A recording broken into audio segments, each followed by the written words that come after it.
भारत सरकार ने श्रम संघों द्वारा दिए गए सुझाव को दरकिनार करते हुए एवं मजदूरों के किए गए वादों को तोड़ते हुए भारत सरकार ने 18 जून को कोयला खदान की खासगीकरण की प्रक्रिया शुरू करने का ऐलान किया है। केंद्र सरकार ने इस कोयला के उद्योग के निजीकरण नीतियों के खिलाफ कोयला मजदूरों में काफी मात्रा में आक्रोश दिखाई दे रहा है। इसी कारण आज उमरेड WCL में 3 दिवसीय हड़ताल को शुरुआत हो गई है। कोयला उद्योग के कमर्शियल माइनिंग बंद करो, CIL एवं SCCL के निजीकरण पर रोक लगाओ, CMPDIL को कोल इंडिया से अलग करने का आदेश वापस लिया जाए, CIL एवं वैकोली के समस्त ठेका मजदूरों की मजदूरी एवं अन्य सुविधा हाई पावर कमेटी की अनुशंसा के अनुसार लागू किया जाए, यह मांग रखी गई है। देश की 5 श्रमिक संगठनें और फेडरेशन ने 2, 3, 4 जुलाई को देशव्यापी हड़ताल कोयला उद्योग में घोषणा की है और हमारी लड़ाई जो है ये कोयला मैनेजमेंट से नहीं है, कोल इंडिया से नहीं है। हमारी ये जो लड़ाई है ये डायरेक्ट हमारी केंद्र सरकार के विरोध में है, उनकी मजदूर विरोधी जो नीतियां हैं उसके विरोध में है। कमर्शियल माइनिंग को उन्होंने जो लॉन्च किया है, जो ऑक्शन किया है, उनके विरोध में है ये हमारा विरोध हड़ताल। और हमारा सरकार से ये निवेदन है कि ये जो पब्लिक सेक्टर यूनिट है उसको ये तोड़ने का काम, उसको बर्बाद करने का काम ये सरकार करने जा रही है। उसी को लेके 5 केंद्रीय श्रमिक संगठनों ने उनको बार बार आह्वान किया, परंतु उसके बावजूद भी उन्होंने श्रमिक संगठनों को अपने विश्वास में न लेते हुए एक तरफा निर्णय लेके उन्होंने जून 18 तारीख को प्रधानमंत्री ने जो अपना कोल माइनिंग का, कोल ब्लॉक्स का जो आवंटन का उन्होंने ऑक्शन का जो उद्घाटन किया है उसको लेके ये देश में हमारे 5 संगठन ने हड़ताल की घोषणा की है। और उसको लेके आज हम उमरेड क्षेत्र में इस उमरेड क्षेत्र को पूरा बंद करें और हमारा स्ट्राइक जो है यहाँ पूरी 100% सफल रहा है। और सारे देश में CIL की जितनी भी सब्सिडरी है, 10 सब्सिडरी में ये 100% स्ट्राइक सफल रहा है।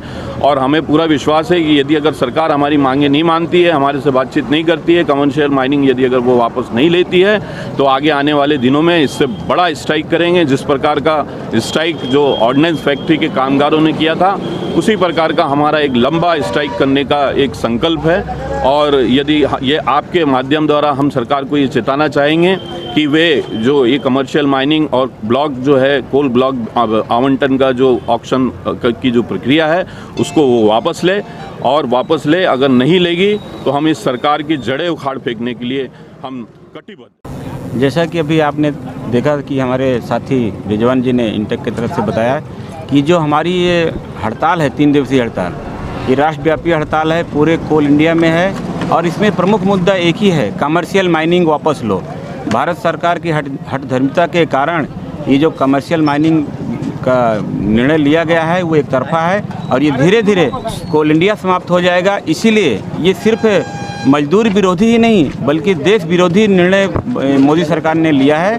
इसीलिए पूरे पब्लिक सेक्टर बचाओ, देश बचाओ का हम लोगों का ये नारा है और पूरी पब्लिक सेक्टर पर ही पूरा देश चल रहा है। जैसा आपको मालूम है लगभग 250 पब्लिक सेक्टर पूरे देश में कार्यरत हैं और उन्हीं पब्लिक सेक्टर जो हमारे देश की GDP है ये उसकी रीढ़ की हड्डी है पब्लिक सेक्टर। और उन्हीं पब्लिक सेक्टर को एक पब्लिक सेक्टर को बेचने का काम मोदी सरकार जो कर रहा है, जबकि कोल इंडिया हजारों करोड़ का प्रॉफिट में है और उसका डिविडेंड भारत सरकार को दिया है। इसलिए कोयला मजदूरों को ये कमर्शियल माइनिंग मंजूर नहीं।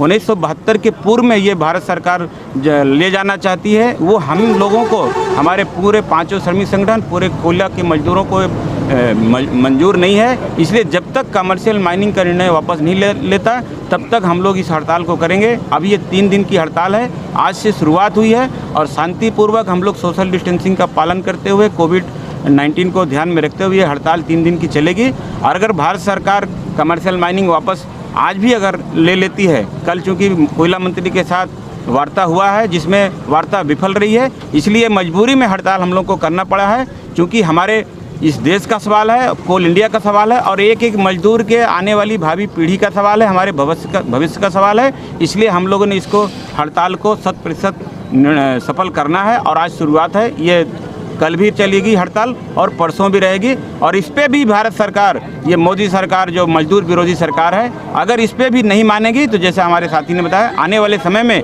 इससे और भी हमारे जो केंद्रीय नेता, एपेक्स लेवल के हमारे जो नेता हैं, जो निर्णय करेंगे कोल इंडिया के भविष्य के लिए, वो हम लोग। वेकोली के उमरेड क्षेत्र में 3 दिवसीय जो हड़ताल केंद्र सरकार के खिलाफ रखी गई है, उसमें सबसे बड़ा मुद्दा कमर्शियल माइनिंग के खिलाफ में है।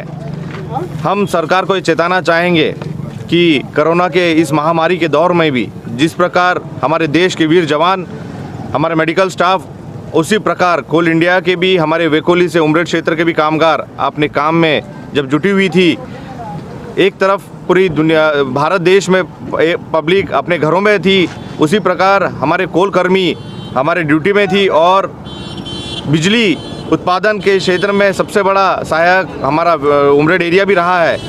केंद्र सरकार ने ये एक बार भी नहीं सोचा अगर कमर्शियल माइनिंग आती है तो किस प्रकार हमारे कोल कर्मियों के साथ में ये नाइंसाफ़ी होगा। हम सरकार को ये चेताना चाहेंगे, ये 3 दिवसीय हड़ताल रखी है, जिस प्रकार कोल कर्मियों ने सरकार को वहाँ बैठाया है, अगर सरकार हमारी मांग नहीं मांगती है तो आने वाले दिनों में इससे तीव्र आंदोलन हम लोग करेंगे। जिस प्रकार ऑर्डिनेंस फैक्ट्री में भी मजदूरों ने अपने परिवारों के साथ में आके हड़ताल किया था, आने वाले दिन में भी अगर सरकार नहीं चेतती है तो हमारे कोल वर्कर भी अपने परिवार के साथ में, बच्चों के साथ में आकर रोड पे बैठेगी और सरकार को दिखा देगी कोल वर्करों के साथ में उन्होंने जो नाइंसाफ़ी किया है। अगर हमारे कमर्शियल माइनिंग वापस नहीं लेते तो आने वाला दिन इससे भी तीव्र रहेगा। धन्यवाद। यहाँ पे आज उमरेड एरिया में कमर्शियल माइनिंग के विरोध में हमने 3 दिवसीय हड़ताल पुकारी है, जो कि यहाँ पे पूर्णतः 100% एकदम कोई भी कामगार ड्यूटी पे नहीं गया है। सिर्फ इसेंशियल मैनेजमेंट के कहने पे हमने कुछ आदमियों को ड्यूटी पे भेजा है, नहीं तो यहाँ पे पूरा 100% कामगारों ने 5 यूनियन को साथ दिया है। ये हमारी हड़ताल कमर्शियल माइनिंग के खिलाफ में है। उसके अलावा और 4 मुद्दे हैं, जिसमें कि एक है कि जो हमारी अनुशासित कंपनी है उसको कोल इंडिया से अलग करने के बारे में भारत सरकार की CMPD है, उसको CIL से अलग करने की साजिश रची है, उसका भी हम लोग विरोध कर रहे हैं। साथ ही साथ हमारे जो कामगार 940 इसमें मेडिकल अनफिट की सुविधा मिलती थी, वो भारत सरकार ने बंद कर दी, कोल इंडिया ने बंद कर दिया, वो भी हमारी एक मांग है। साथ ही साथ यहाँ पे और एक हमारी मांग है कि जो यहाँ पे प्राइवेट लोग काम करते हैं, प्राइवेट कंपनियाँ काम करती है, वहाँ पे कामगारों का शोषण हो रहा है, मजदूरों का शोषण हो रहा है, उनको वेतन बराबर नहीं मिलता। इसके लिए भारत सरकार ने एक HPC करके हाई पावर कमेटी बनाई थी, उसका वेतन उन लोगों को देना चाहिए। इसलिए भी हमारी एक मांग है उसमें कि उनको HPC का वेतन मिलना चाहिए। साथ ही साथ मैं ये कहना चाहूँगा, इसमें ये कमर्शियल माइनिंग खुलने से जो पब्लिक सेक्टर है ये पूर्णतः नष्ट हो जाएंगे। पब्लिक सेक्टर में आज कामगारों को बहुत से बेनिफिट्स मिलते हैं, आज उनकी सैलरी है बहुत, लेकिन अगर कमर्शियल माइनिंग खुलती है तो ये पब्लिक सेक्टर और प्राइवेट सेक्टर धीरे धीरे बंद हो जाएंगे और यहाँ पे जो कमर्शियल माइनिंग में जो भी मालिक रहेगा उसकी मोनोपोली चलेगी। और अगर उसकी मोनोपोली चलेगी तो ये CIL है, इसमें कोयले के रेट जो हमारे आज के रेट है उसके हिसाब से हम लोग उसके साथ में कंपटीशन नहीं कर पाएंगे कमर्शियल माइनिंग के साथ। और धीरे धीरे ये हमारी CIL है, कोल इंडिया की कंपनी है, ये कंपनी बंद हो जाएगी। इसीलिए और अगर ये बंद होती है तो लाखों लोगों का नुकसान हो जाएगा। इसमें कामगार जो जुड़े हुए कामगार और उसके अप्रत्यक्ष रूप से बाकी जो भी उसमें सहयोग देने वाले लोग हैं ये भी बेरोजगार हो जाएंगे। इसीलिए हम लोग ये आंदोलन कर रहे हैं ताकि लोगों को रोज़गार मिले। यही हमारी एक मेन मांग है, नहीं तो आज लोगों की बहुत लंबी नौकरी है, नौकरी जल्दी ख़त्म हो जाएगी। इसीलिए हम लोग ये आंदोलन कर रहे हैं ताकि मोदी सरकार इसमें जागे, मोदी सरकार होश में आए। धन्यवाद। ये जो आज की जो हड़ताल है ये कमर्शियल माइंस के खिलाफ है और इसका आईटक यूनियन कड़े जोर से विरोध करता है। आज ये जो हड़ताल होने जा रही है ये कमर्शियल माइनिंग के खिलाफ में 5 श्रमिक संगठन ने एकत्रित होके पूरे मोदी सरकार के खिलाफ में आंदोलन करने जा रहे हैं हम लोग, और इसको हम लोग सफल भी बनाएं और अच्छी तरह से सफल होगा अगर इस 3 दिन में 3 दिवसीय हड़ताल में अगर सरकार नहीं जागी, मोदी सरकार नहीं जागी, तो ये अनिश्चितकालीन हड़ताल में परिवर्तित हो जाएगा और जिसके लिए ये मोदी सरकार ही जिम्मेदार रहेगा।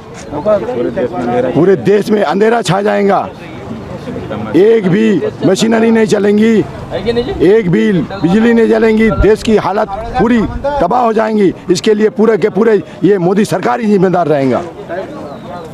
इस समय चेतन पडोळे, राकेश नौकारकर, महेश लांजेवार, उमेश वर्गणे, राजेश पाठक, विकास मुड़े, वाजिद पटेल, रोहित ढाले, सुभाष कावटे इत्यादि उपस्थित थे। महादर्पण के लिए भूपेश पाटराबे।